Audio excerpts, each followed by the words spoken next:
Sláva Isusu Christu, bratu, ideme na to. Dneška nohy, môj obľúbený tréning, rýchlovka, 4 minúty, nitkedy, bum bum bum, všetko robím do zlyhania viac menej.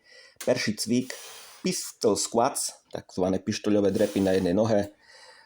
Väčšinou sa to robí tak, že jedna noha by mala byť celkom rovná, ale ja mám také sahnuté hamstringy, že ja tak nohu neznám ani vyprostiť poriadne.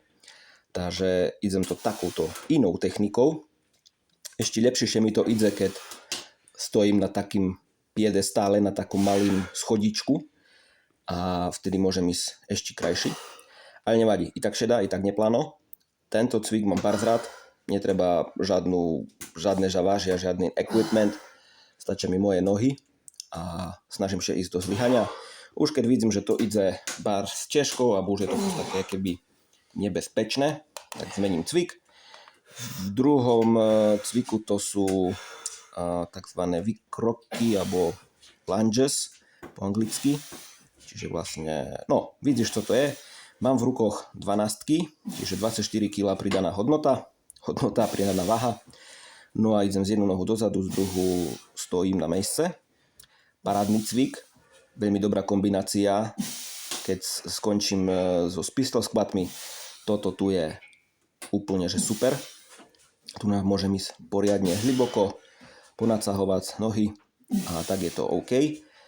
Takisto lepší je, keď mám dajaký schujdík, na ktorý sa môžem ešte postaviť a tak je to ešte efektívnejšie. Teraz ho nemám, ale do budúcna sebe kúpim určite.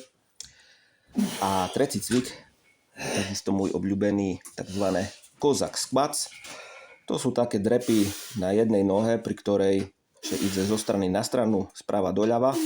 Jedna noha je celkom rovná a druhá noha je takmer celkom pokrčená a vyzdvihujem sa hore. Čiže tá kombinácia týchto trich cvikoch, takzvaných unilaterálnych, to znamená, že iba jedna noha funguje.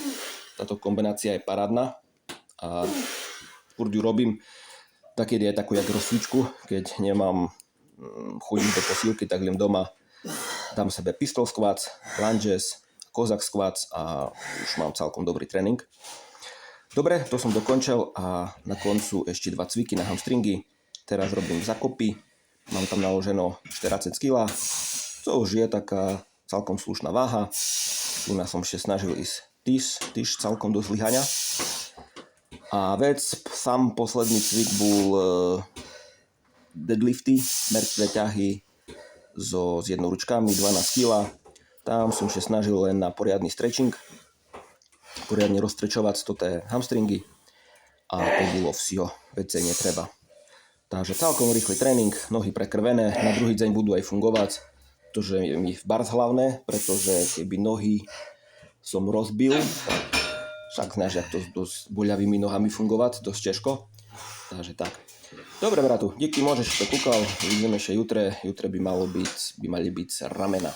Dobre, čaves.